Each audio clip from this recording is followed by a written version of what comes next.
Hi, looking for some papers which I can't find, but there we go.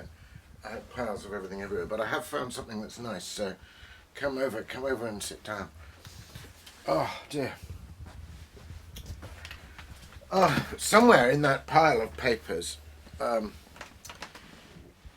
is, well, a little over half, perhaps as much as 2/3 of the novel I'm writing, that I've been writing, which I haven't been able to turn to for ages. And I just was thinking about it again because it's set on a midsummer day in a village just not far from here, and it's um, just been midsummer, of course, now. And I thought, well, maybe I'll be inspired by midsummer. I can, do it again. But too much is going on. I'm going to have to wait till I've got more space for it. But it's a sort of magical story. It's about a church over the way in Hadstock, which happens to have the oldest door in England, and it's about the idea that if you go through that door on Midsummer Night's Eve or Midsummer Day, could open on any of the different times when it's hung there. So you kind of go back and forth in sort of history of the parish.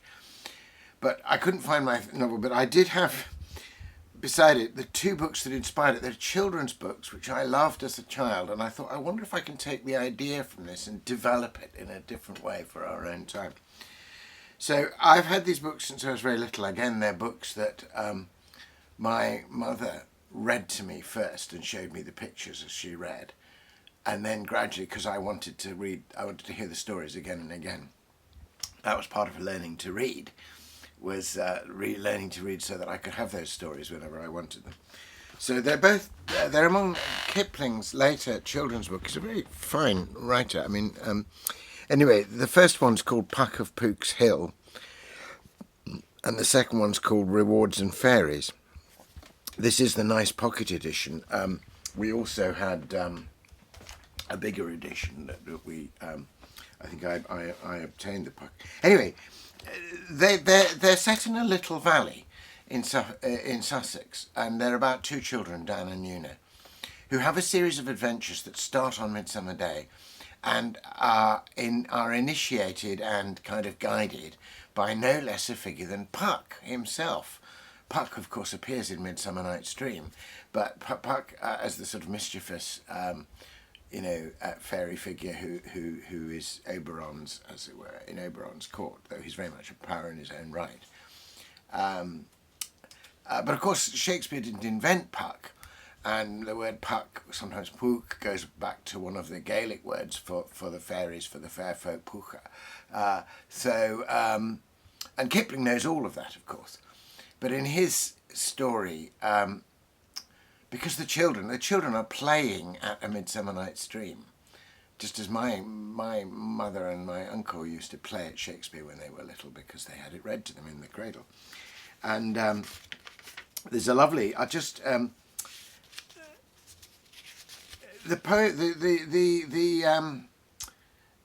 the stories are preceded by and followed by a poem, so you get two poems for every story as well as beautiful pictures. Anyway, they play at Midsummer Night's Dream, and they like what they've played so much that they play it 3 times, and they happen to be playing inside a fairy ring. And of course, one of them has played the part of Puck, and who sees the players in the story. What hempen homespuns have we swaggering here, so near the cradle of the fairy queen. So they play it the 3rd time, and just to amuse themselves. And Puck himself appears and says the very line that Shakespeare gives Puck, "What hempen homespuns have we swaggering here?" and points out that they are, in fact, in a very ancient place, and that Pook's Hill, which is the name of the local hill where they are, where their little farm is Puck's Hill, and that they've actually invoked Puck, and he's appeared. And he gives them seizing of England, as of course he says, "I'm going to take you by oak and ash and thorn." He doesn't say much take them into the past, as open the portals whereby figures from the past can come and see them. So they meet a Roman centurion, and they meet all kinds of people, and they're all people that have had something to do with their valley. So it's about the land and the local history, really. If you think about it, you can think about time as an arrow that flies by, and that's a usual and cliched thing to do. But it's much more interesting sometimes to think of time as like a series of layers, like the icing on a cake, or the blankets on a bed, or the layers of snow over a winter. that each year is like a layer of time that's that's kind of accruing and deepening over a place rather than flying past it. And that place, the older the place gets, the richer becomes these layers of time. And the children suddenly become aware of the different layers of time.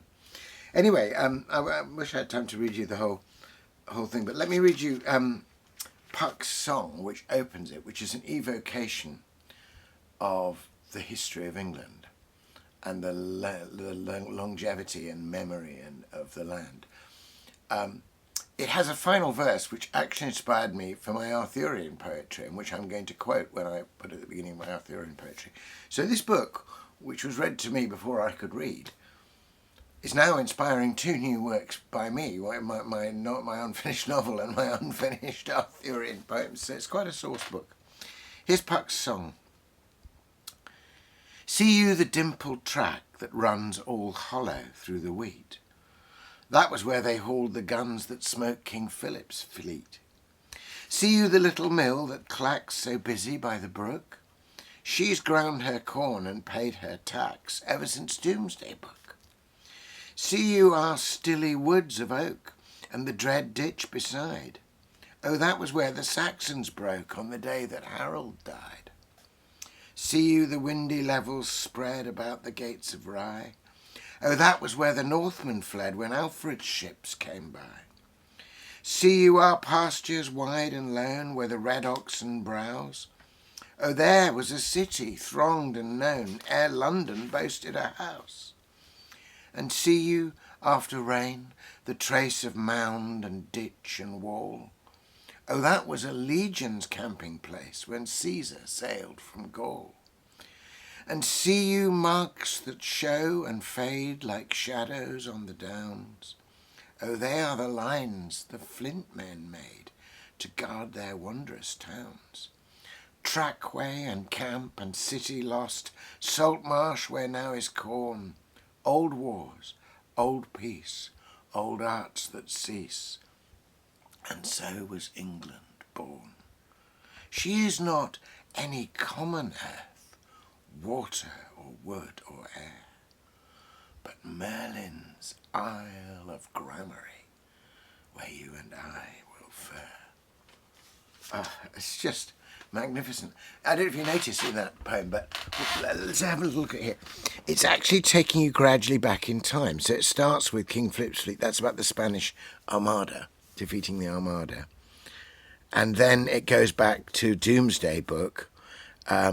So that was what the Normans instituted, and the little mill in this valley is noted in Dorm.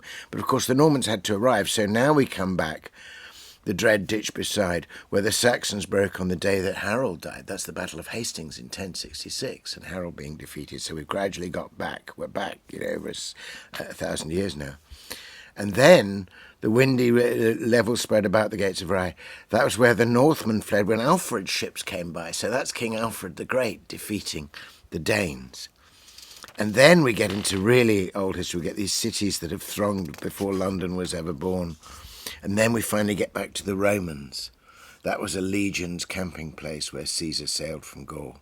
And then finally we get back to Neolithic times and the flint trade. Now, this is set in Sussex. But I can read this where I am in the little village of Linton, and most of it will kind of work there too. Now, we have a beautiful medieval church. We have lots of things mentioned in the Doomsday Book. We've got wonderful bits of old oak woodland.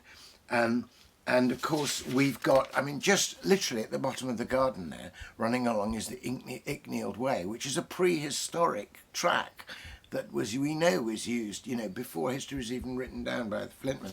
And of course, over at Castle Camps, we've got the mounds and remains of a Roman castle. We've also got downs from the sort of like the Barrow Downs, where pagan Norsemen were buried.